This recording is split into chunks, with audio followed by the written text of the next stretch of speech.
Salut à tous et bienvenue sur la chaîne Petit Bouquin de Charlotte. Aujourd'hui je vous retrouve avec une nouvelle vidéo dans laquelle je vais vous faire un update lecture parce que depuis mon dernier update j'ai lu pas mal de livres. Donc c'est parti, je vous laisse avec la suite de la vidéo.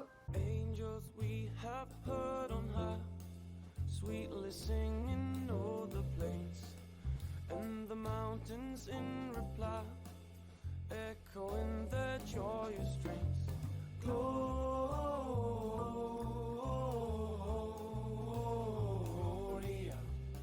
in excelsis Deo. Alors dans cette update lecture, il y aura principalement des livres que j'ai bien aimé lire, sauf un, je ne l'ai même pas fini, je n'ai absolument pas aimé. Donc je pense qu'on va commencer avec celui-ci, puisqu'il s'agit d'un conte interdit, celui de Peter Pan de Simon Rousseau, publié aux éditions AA. Alors ce roman, je l'ai tout d'abord acheté parce que j'adore les réécritures de contes. Je pense que vous l'avez remarqué depuis le temps maintenant avec les Twisted Tales ou encore les Vilains. Et celui-ci m'intéressait pas mal parce que je me suis dit pour un premier conte interdit, Peter Pan ça peut être bien. C'est un livre qui n'est pas forcément très long. Il y a dans les 190 pages. Donc il faut savoir que dedans vous aurez des mots en québécois. Et tout simplement parce que il me semble que l'auteur est canadien et que les histoires se passent du coup au Canada si je ne me trompe pas. Donc ici nous allons retrouver bien évidemment le personnage de Peter Pan, Wendy et ses deux frères. Et ici l'histoire change mais vraiment totalement du conte que l'on peut connaître, ça se passe dans notre temps. Et ici l'histoire va commencer avec le fait que Wendy et ses deux frères vont disparaître. Donc c'est Peter Pan qui va les prendre. Et en fait il va y avoir un policier qui va être à leur recherche. Et ce policier c'est Hook, donc le capitaine Crochet. Et il a un crochet tout simplement... En fait je vais pas vous dire pourquoi il a un crochet, comme ça vous le verrez si ça vraiment vous intéresse. Et en fait il y a une affaire de drogue, donc la drogue se nomme la poussière de fée, donc on peut en déduire rapidement qui fait circuler cette drogue. Et ici ce qui m'a dérangé c'est pas le fait qu'il y ait des enfants qui disparaissent ou qu'il va y avoir une affaire de drogue suivie de meurtre. Ce qui m'a énormément dérangé c'est le fait qu'on parle de pédophilie et que les scènes un peu olé olé soient autant explicites, que ce soit dans le terme adulte-enfant ou adulte-adulte. Je vais maintenant vous parler d'un roman, d'une saga que j'ai découvert cette année et que j'adore. Il s'agit du tome 2 des Royaumes de Feu de Tweed Sutherland.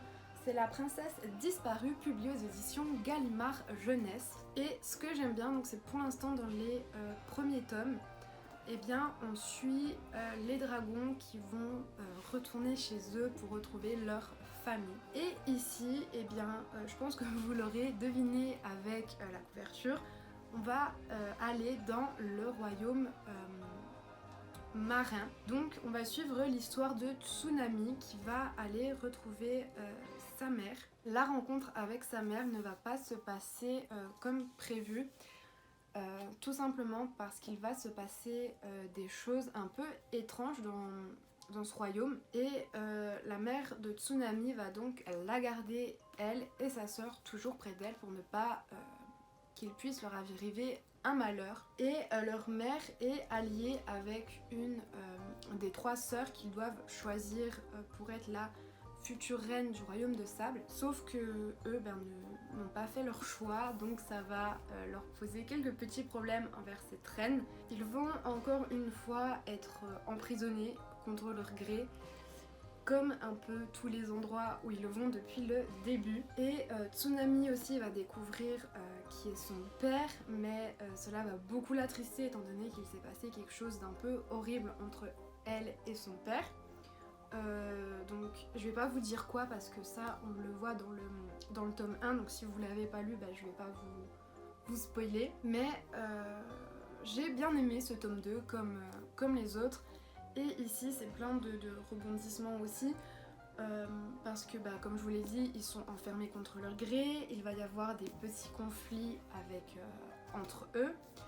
Et Tsunami va connaître sa famille et ça va pas du tout être ce qu'elle attendait. Je vais continuer sur ma lignée en vous présentant Les Royaumes de Feu, le tome 3, Au cœur de la jungle, Tweet Sutherland, toujours publié aux éditions Gallimard Jeunesse. Donc ce tome 3 se déroule après que les 5 dragonnets du destin se soient enfuis du royaume marin, là où ils étaient juste avant. Et ils vont arriver dans la jungle, donc c'est-à-dire de là d'où vient Gloria. Et Gloria, elle, c'est un peu particulier son histoire parce que normalement elle ne devrait pas faire partie des 5 dragonnets du destin, mais il y a eu une péripétie qui fait que maintenant elle en est un, et celle-ci doute énormément sur sa place parmi ce clan des dragonnets, parce qu'elle a l'impression en fait que elle ne devrait pas être là, que ce devrait être plutôt un autre dragonnet à sa place. En rencontrant en fait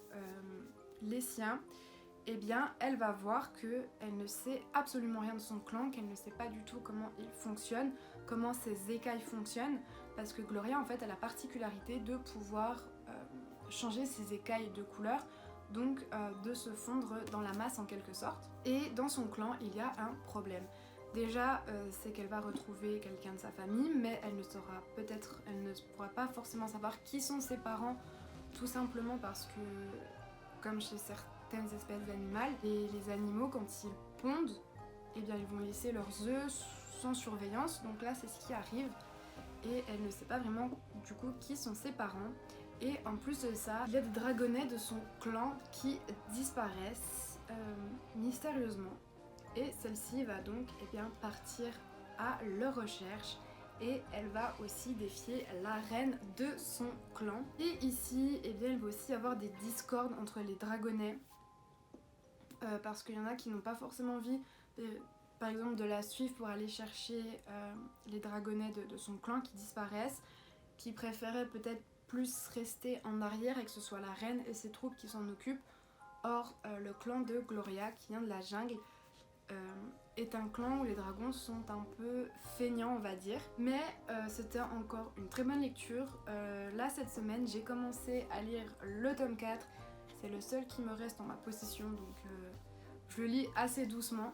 Je vais vous parler de L'étrange vie de Nobody Owens de Neil Gaiman, publié aux éditions J'ai lu. Alors Neil Gaiman, je le connais particulièrement avec Coraline, qui est un dessin animé que j'adore énormément, et j'avais très envie de lire un de ses romans. Et je voulais pas spécialement lire Coraline, qui est une histoire que je connais déjà, je voulais plus lire autre chose, de découvrir dans un autre univers. Donc j'ai lu en premier ce roman-là. Donc nous retrouvons un petit garçon, donc Nobody Owens, qui va se retrouver à vivre dans un cimetière, tout simplement parce que ses parents sont morts et il s'est retrouvé ici, et les âmes errantes du cimetière vont l'adopter et vont s'en occuper. Et ce garçon est en sécurité que dans un endroit, du coup le cimetière, tout simplement parce que le meurtrier de ses parents n'a pas été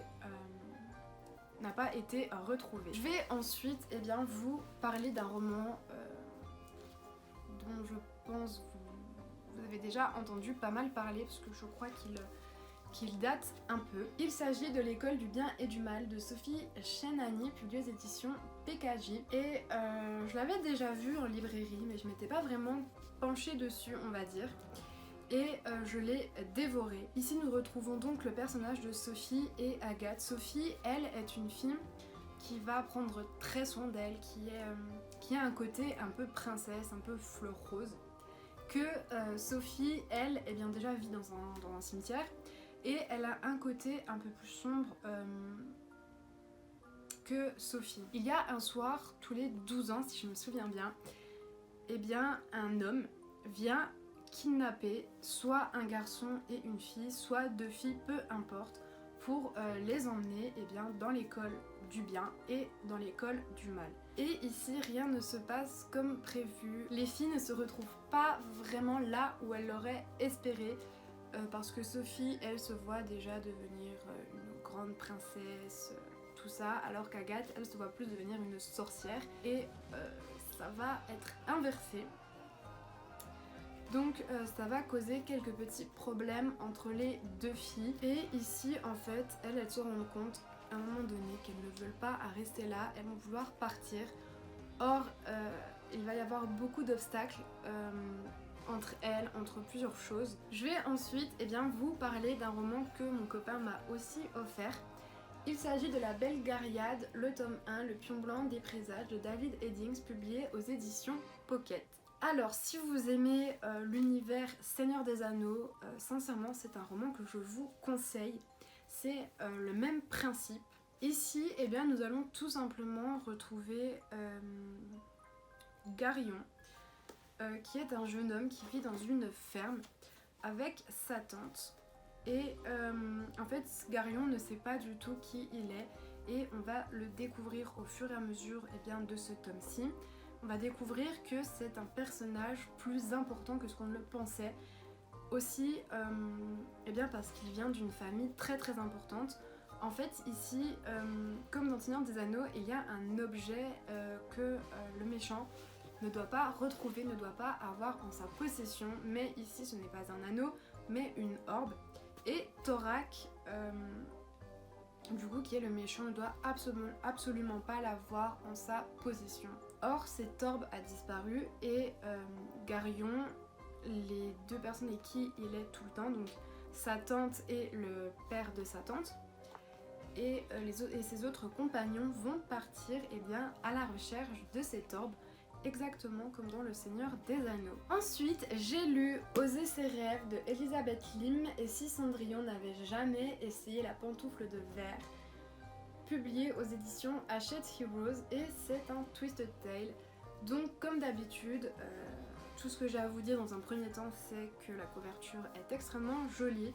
Ce twisted tale est sorti maintenant il y a un petit moment, puisqu'il est sorti pour Noël, et Cendrillon va aller au bal, parce que je pense que vous l'avez un peu compris ou que vous connaissez.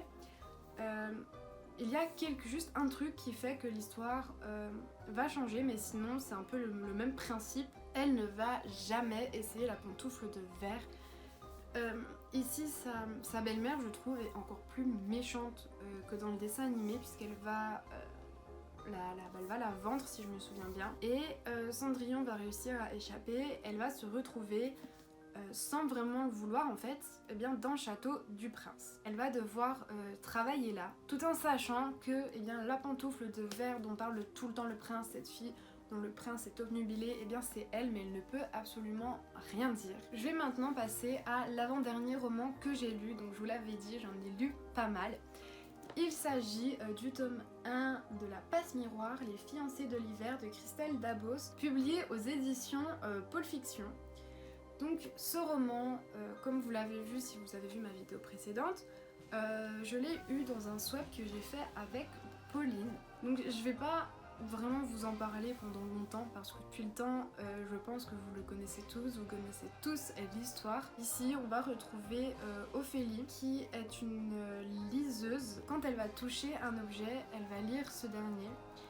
Et elle a aussi une capacité de pouvoir passer dans les miroirs, donc c'est-à-dire que si elle est dans un magasin, elle va passer dans un miroir et elle peut se retrouver chez elle.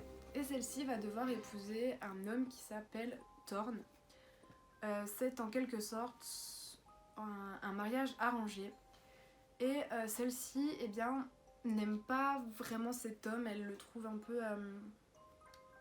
un peu bizarre, mais elle n'a pas le choix de l'épouser et va donc le suivre dans un endroit qu'elle ne connaît pas.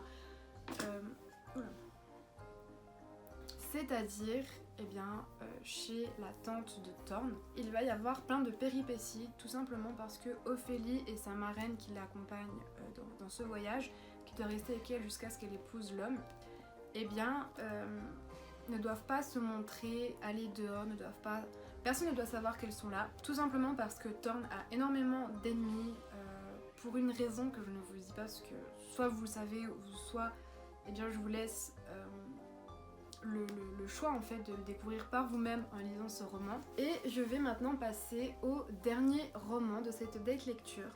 Il s'agit du Chant des Ronces, Contes de minuit et autres magies sanglantes de Leigh Bardugo, publié aux éditions Milan. Alors déjà, ce roman a une couverture totalement magnifique. C'est une couverture en dur et je le trouve extrêmement joli. Donc dans ce roman, vous allez suivre des contes de l'univers grishavesque. Donc vous allez avoir des contes ennemis, des contes ravkans, des contes Kerch et des contes Vjerdan, je sais pas comment on dit. J'ai beaucoup aimé lire ces contes, je les ai trouvés vraiment très bien. Et en plus pour chaque conte, eh bien, vous avez des illustrations. Donc à la fin des contes, vous avez des illustrations comme celle-ci, donc qui sont sur 2 pages. Parce que en fait, au fur et à mesure des contes, je vais vous montrer les illustrations en fait sur le côté des pages. Eh bien, vont grandir. Donc là, il y a juste deux petits éléments en bas. Et si on va plus loin, eh bien, par exemple, vous aurez tout ça. Ce qui va donner à la fin le dessin sur 2 pages. Donc voilà, c'est tout pour cette vidéo. J'espère qu'elle vous aura plu. Si c'est le cas, n'hésitez pas à me laisser un commentaire, à vous abonner ou eh bien tout simplement à mettre un petit pouce j'aime. N'hésitez pas aussi à me dire quelles sont vos dernières lectures, qu'est-ce que vous lisez en ce moment. Comme d'habitude, je vous mets mon Instagram en barre d'infos et je vous fais de gros bisous et je vous dis à bientôt pour une prochaine vidéo. Ciao!